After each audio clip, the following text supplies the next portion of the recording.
We've trekked in from the northeast and made rest at a cascade of outcrops on the western side of Mammon's Gulch. The surrounding peaks are staggering, indifferent to our presence. Preston is boisterous. Stands at 6'3". He's dressed out of his fine clothes, perhaps hoping to fit in with us. Brewer and the others are not impressed, if raised eyebrows are any unit of measurement. Clearly, he's a novice, but it's worth noting that Preston can be quite endearing. He favors the use of a spyglass over any gun or blade, always on the lookout for something new to expose or discover. Oh, the corruption here is in full bloom, for lack of a better term. With the incursion here still in its infancy, I wondered if some semblance of order and hierarchy might appear amongst the corrupted. But this is not the case. They're all as disorganized and lobotomized as in the bayou. Despite their mindless, abominable presence, I feel myself being studied from beneath the trees. No. Catalogued. Catalogued is the word. Just as a blind curator navigates the dense archives of a museum and slips some small, dead thing into its perfect drawer.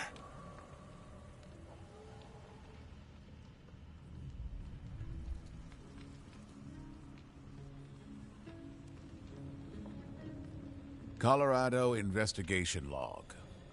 Location, Mid-Gulch Saddle Depression. Day 2. Morning. We discovered a survey group's destroyed campsite. It was in total disarray and mostly incinerated. Brass equipment intact. Salvaged the following Surveyor logs. Dale Gerard, PLSS Acreage Report. Day 1. Graham switched us to the solar compass. Our prismatic is being thrown off by ore deposits along the western slope. The compass is heavy and hot in the sun. It burned Graham's hand. We're 5 degrees off true north on account of the magnetism. We'll re-walk the links for accurate acreage in the morning. Day 4. Melanie has her seismometer ready. The thing's acting up. Jumping like a cricket in a thunderstorm is how she put it. Can't be on account of the ore, though. Strange.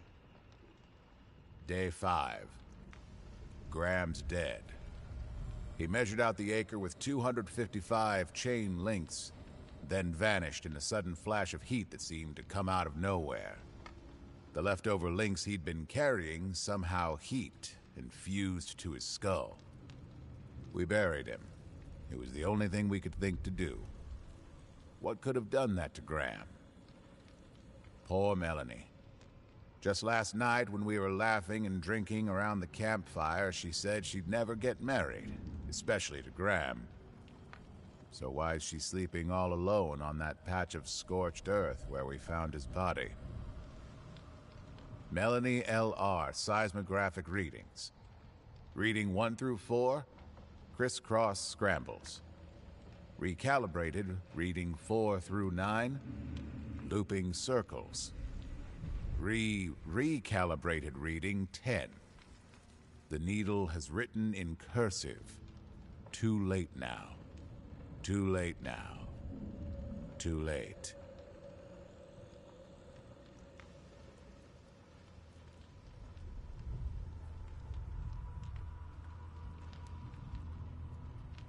Mammon's Gulch Field Report. Single loose sheet. 8.5 by 11 inches. Preliminary report. Wyatt Preston adores the sound of his own drawling voice. He'd talk the ears off a barn door, but barn door gave half a shit to listen. He certainly adores his home in the peaks. He leaves gold coins on tree stumps, out of either superstition or respect. The expedition to Colorado demonstrated Mr. Preston's resources beyond all else. Fine china on the train, cigars from some country I can't pronounce proper. He had a massive leech in a gold cage as a pet. I wanted to ask how he managed that. There was a caged meathead in one of the cars. It seemed rude somehow, the same way it's rude to ask a magician his secrets. The researcher called Harold Black joined us as well. Preston wouldn't leave until I tracked him down. I trust Harold's word, despite his indifference to justice and order. He confided to me that Mr. Preston is doggedly pursuing ways to end the corruption. There's fresh hope in all this rot, supposedly. Preston says he wants to outfit us like a proper army, cleanse this land proper.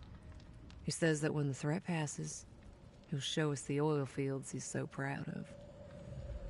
It was only after we arrived at our destination that something became clear. High and mighty are the words we've swapped, pretending we dispelled the plague of New Orleans. Truth is that we just shoved it down one gutter, only for its head to pop out another. And with it has come leftover filth we failed to purge in the bayou, clinging to its heels. Demented hunters are here too. This morning, a little group of them sent up hellfire that brushed the sky. I just hope that Preston understands what he's dealing with out here. Understands how easily it could all fall to pieces. Phoebe Brewer.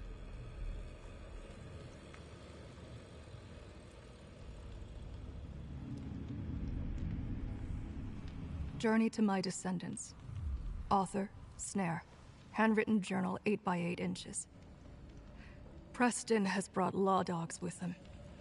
They are promised wealth and station. When our adoptive father saw what had happened here, he called for aid. Only we came. But in the end, all it took was money. All it ever takes is money. I have seen our enemy up close. I have seen the scars across Marshal Brewer's cheek in the center of my sights. She and her troop were wise to cover their tracks, but they did so with the skill of a child hiding from a bear, leaving a trail of grunts anywhere they went. Their killing is sloppy and savage. Buckshot reminds me to tread careful. I can spit on their skills all I like, but it is their confidence we must track. The law dogs do not need to be smart. They could kill us with a storm of bullets without a second thought. There are many kinds of storms here now. Come evening, there was thunder, yet the sky remained clear. Dust in a strange glow rose over the low eastern range across the way.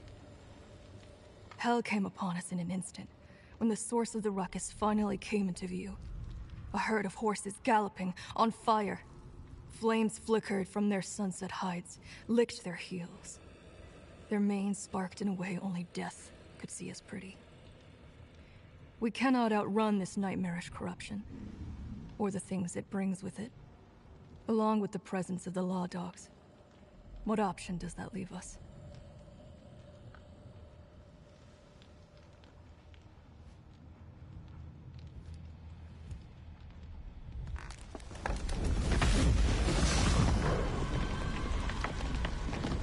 The oil field is burning. It was set ablaze just as we came upon it.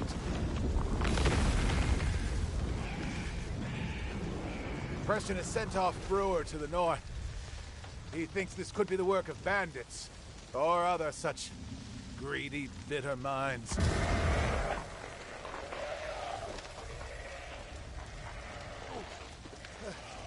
A dozen immolators have swarmed the oil field. The heat is too intense to see clearly, but they are in a circle. What is that there?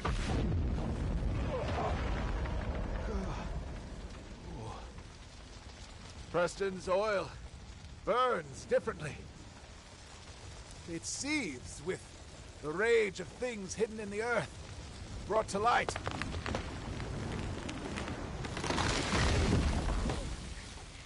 Oh, this heat. Oh, I do not think it's natural. It smells of things that should never have been touched by man. The odor contains the faintest traces of iron and ruined flesh when you stand downwind. Some shadow has taken form here. Ooh. I will abandon Preston and investigate it alone. Let Brewer look after him.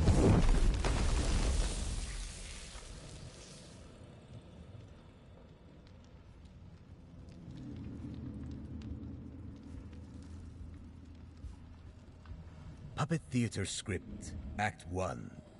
Found behind stage curtains, back alley theater. Let me tell you a story. There once was a wandering puppeteer, a man of myths who crossed many seas. In his search for greater legends, this traveler found himself caught in a tale too peculiar and strange to not play a part in it. It all began when the traveler came across the corpses of 3 railmen and 2 strange characters getting dressed in their coal-stained clothes. We shall call one Pig, the other Bee. Pig and Bee offered the traveler a deal. If he helped them achieve their goal, they would let him live. He gladly accepted and slithered into a dead man's trousers. He stained his eyes with soot and took on the speech of someone who tends the steam boiler on a locomotive. And so they set upon a train as a troupe of actors would a stage. They tended a ravenous and furious furnace in a nest of spinning iron and belching steam. As the time passed, he discovered more and more about Bee and Pig. He learned that they were outcasts from a cult of delirium and murder. Worse still, they had been forsaken by the very thing they worshipped. The train ventured over the type of barren lands where death itself forgets its name. They came upon the promised land, Colorado. There, a sickness had brought nightmares of the dead to life. Their faith had been rewarded after all. They'd been given a second chance.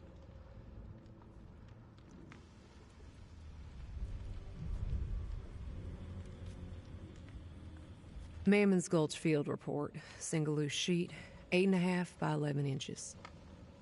Warning.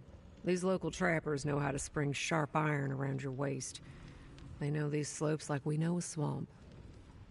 After the oil field was set ablaze, Preston sent us with powder barrels to the northeast trestle bridge, wanting it blown up to cut off access to anyone who might want to come for what's his. We went through Miner's Folly. The sad assortment of dilapidated buildings are all cinders and smoke, freshly burnt. Demented folks had themselves a bonfire, most probably. Before we could make our way through, we were stopped by a pair of angry trappers. We drew iron on each other. Then I realized that the mountain man, Thomas Bridge, was with them. They saw that he knew me, seemed surprised we didn't want each other dead. It was enough to make them lower their rifles. In the end, we came to a bit of an agreement. We'll stay out of these trappers' more treasure territory if they help us in the fight against the corruption of this land. We went our separate ways, but I couldn't help but look over my shoulder on the way out. I didn't trust the female trapper. Could practically feel the sear of her death wish glare on my back. Once that was taken care of, we had the business of the tracks to finish out, Preston's orders. The explosion was quaint, but enough to send the rails crashing down. Between the oil field and the town, Mammon's Gulch is fallen. Can't quite say yet whether it's into our hands or into the fires, but one thing is for certain. Preston's money doesn't impress death. Not even a little bit. Phoebe Brewer.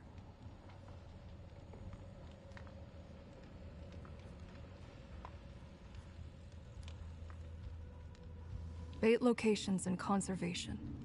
Leather-bound journal, 3 by 4 inches. Friday, found 2 sets of tracks. First set, boot prints from the north. Running, fumbled. crawled over the dam into the beaver lodge. Sense of fear, piss, oil used for rock splitters. Second set came north, veered south. Lumbering steps. Still hot, burned everything they touched. Sense of tar, iron, overcooked meat. Saturday, we followed both sets of tracks back to Greystone Pit. Found another hunter ripped in half. Lower half was smeared over a granite wall, then left in a kneeling position on the ground. Upper half was shoved into a ceiling crack above the rest. The smell is different. Heavy with sage. Must be the work of a different creature entirely. Found a note and payment in a pack nearby. I'm sorry to send you to the pit with so little information. Our superstitions and rituals have become too dangerous. I don't know what Boss has done. He won't talk about it. I hope these cases of ammunition are enough to fix the current predicament. The sage bundles are for burning. May they keep you safe. Stalk quiet and brave down there. Signed, Delacroix. We circled up to the top of the pit. Found some hunter tending to a mountain bluebird. It was burned, sopped in oil, with just one wing left.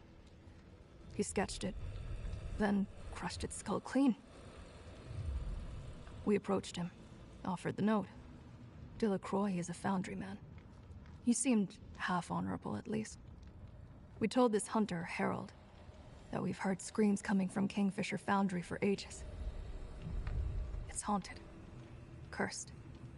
We won't go near it. Harold sprung right for it. He's an animal hungry enough to lose a leg for a scrap of meat.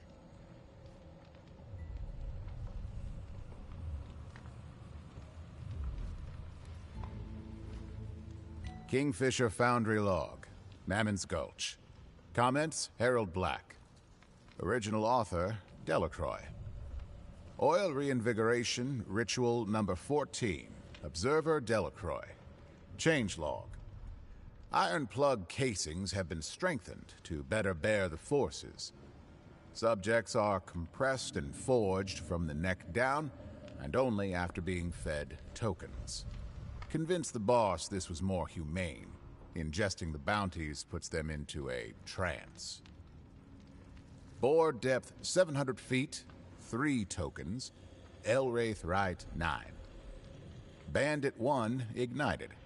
His tooth, a gold Captain Sizer, shot out of the bore shaft. Buried itself in my arm. Had to dig it out myself. Then, boss confiscated it for the gold. Bore depth 984 feet, 4 tokens. Eyeless Navigator right 2. Bandit 2 begged for us to take care of his grandma out on some prairie. Had to be sedated. Flesh bulged with enough pressure to break his casing, clogging the shaft. Had to re-bore the shaft to unclog it. Bore depth 0 feet, 0 tokens. God's grace. Bandit 3 convinced me over. He had a PLSS contract from the government on him. Last 2 subjects weren't bandits either. They were cartographers. Boss lied big time. I can't keep contorting innocent people and holding that guilt in me. Bore depth 1,325 feet, 6 tokens. Finch's Lullaby right 1. I won't abide threats and slander. I relieved Delacroix of his station by feeding him the final tokens before encasing him in the plug. His casing struck brimstone. The reinvigoration worked at last. It turned the clay into treasure. Oil spewed out every derrick, but something crawled back out. Dripping lava. It's a miracle the oil pools didn't catch fire. Deduced methodology. I believe subjects ingested between 3 to 6 bounty tokens each. Rituals were performed. Subjects were contorted into iron plugs which were dropped down boreholes of various depths. Seems as though spontaneous combustion and physiological metamorphosis resulted. I'm unsure as to what crawled back out the bore shaft. Could it be the same thing that set fire outside the Foundry and then stalked me through the tall firs?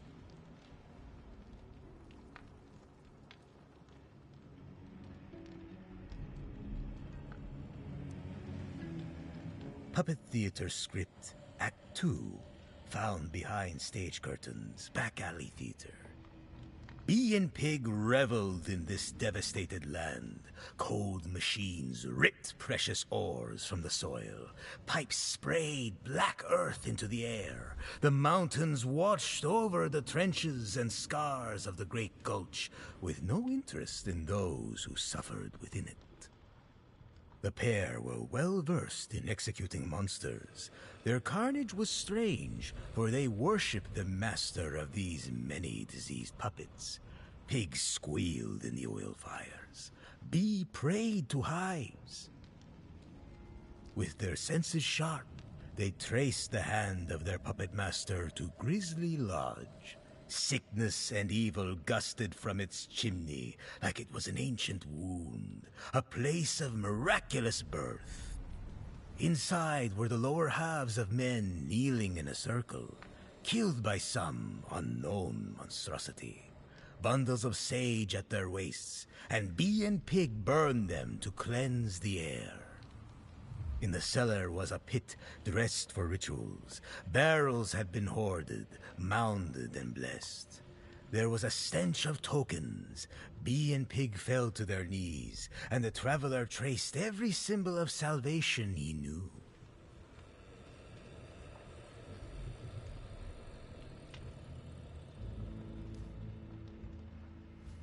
Addressed to Sheriff Hardin. Author, Phoebe Brewer. Hope this gets sent to you as promised, cowboy. You ever see a flaming body fall down a mine shaft? Pretty eerie. Made my hair stand on end. Preston had us clear a mine where Demented had supposedly dug in. We didn't find any. Just some puppets in a tent. How did those assholes get up here in the first place? Then there was this roar that almost caved in the tunnel. Preston said it was the oil reservoir shifting.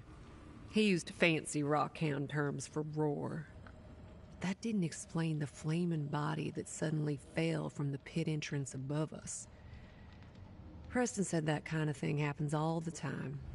Mine workers get sad and try to bring light to the darkest parts of the world. Can't say I relate to that.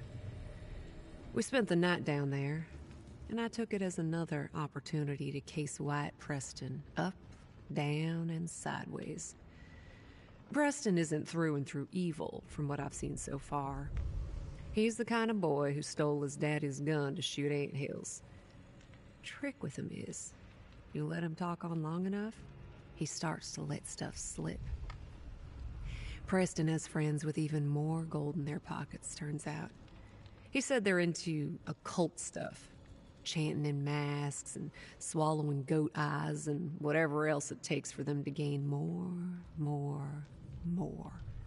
Other than taking up the hunt themselves, of course. That's for others to do for them. After Wyatt finished off his handle of wine, I snatched a journal from his coat, wrote down some names, sent them along. You've got digging to do while I keep playing this rich boy's nanny.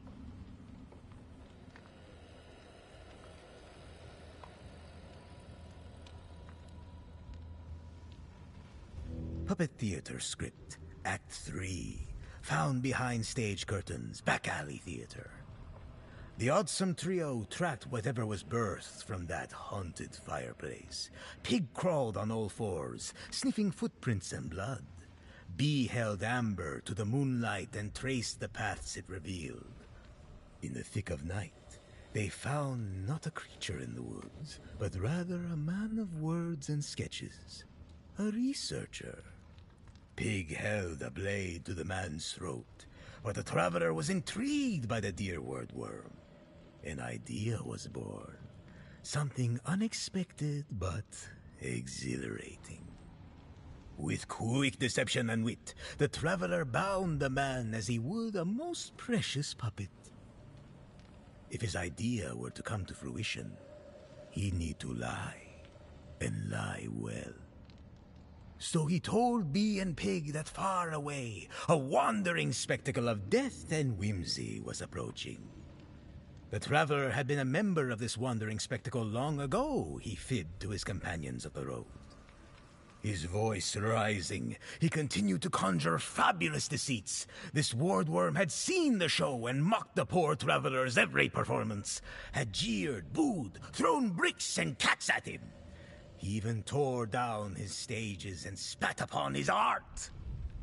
The traveler made sure to give his all to this performance, and he could tell it was working. Bee and Pig nodded as they listened, leaned in while the story continued. They knew how it was to feel the effects of sacred efforts fallen flat.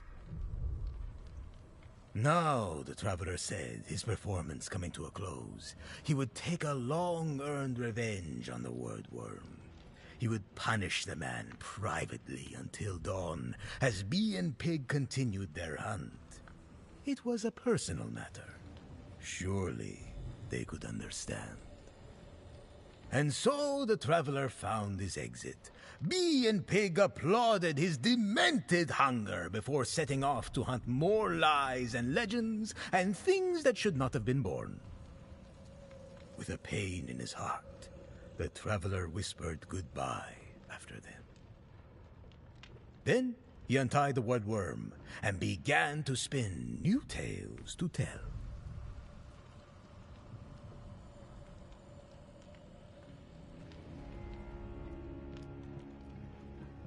Sketchbook number 45, Colorado. Illustrations and notes. Penned by Harold Black. I sketched the strange puppet fellow who saved me from demented savagery. I owe my life to more people day by day, it seems. Hayale took a liking to my ink, and so an easy gift of it was made.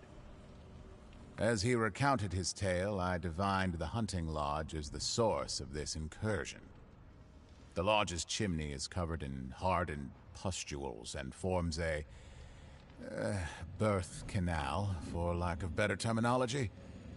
Through it, the demented and their jester found the remnants of a mass storage site of bounty tokens. The trio glowed in dark sight from its contaminated energies. I cannot prove much, but if I were to venture at a cause for a corruption springing forth from this token depository, it would be ritual tampering. We were no strangers to occult experimentation in the bayou. We recognized it here. It was as brutal and barbaric as always. I was wrong about Preston. My theory: he released token energy deep underground, awoke the corruption in Mammon's Gulch. Intense heat and fire were either a catalyst or byproduct of its awakening, possibly involving what became of the Foundry man, Delacroix. Victims include the 3 PLSS surveyors from the destroyed campsite we discovered before. As Preston seeks to pry dark secrets of the Earth, I will pry the secrets out of him.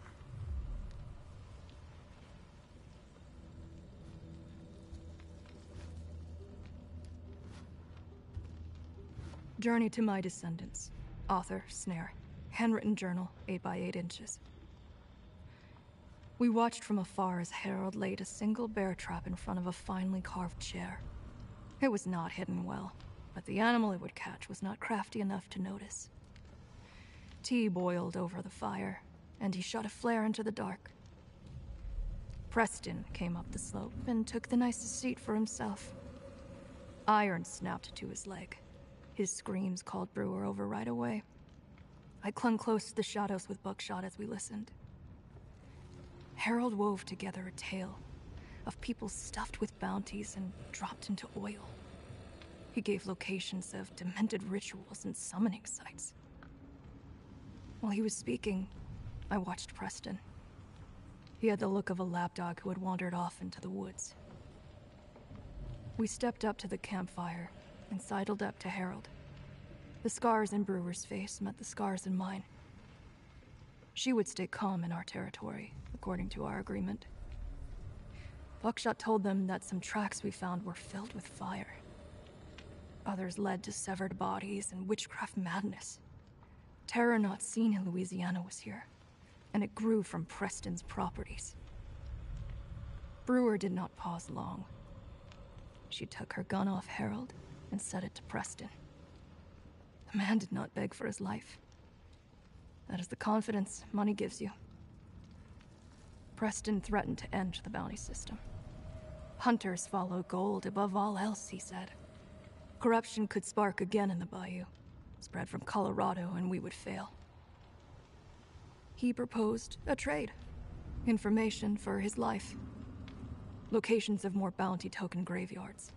Industry barons obsessed with the sculptor. New inoculations. Magics deeper than Darksight. Old eyes awakening in forgotten parts of the world. The deal was made. It would be our Gulch. He would leave Colorado and we would take his fortunes and cleanse his mess. We would take his gold and build with it a trap for all who might come after, telling us how to live and how we would be allowed to die.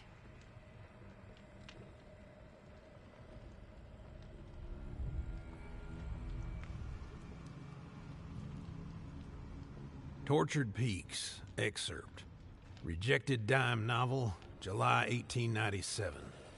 Author, Jasper Priest. Blasted was the landscape of the high West Peaks, where men broke teeth on boulders for just a glimpse of gold. They bored into the earth and burrowed tunnels. They stole the river's soul with water wheels and severed trees for joy and industry. Blood and money tasted the same on their tongues. No amount of either could calm their greed. Among these men, a fool sought out long-dead secrets of the world. He believed some truth lurked in lakes of oil and the mountain's many treasures. He believed the truth whispered to him from precious veins of ore, from tar pits. Once his drilling began, it never ceased. Black blood gushed from derricks in celebration. His efforts drew the gaze of more fools, darker fools with darker knowledge to trade. They slit the throats of goats under full moons and bayed in tongues with lungs full of incense. Then the black wells ran dry. Whispers from the boreholes faded to silence. The fools searched for cursed treasures to extract more ichor and wealth from the mountains. He bound them to screaming victims and dropped them down into places they were not meant to go.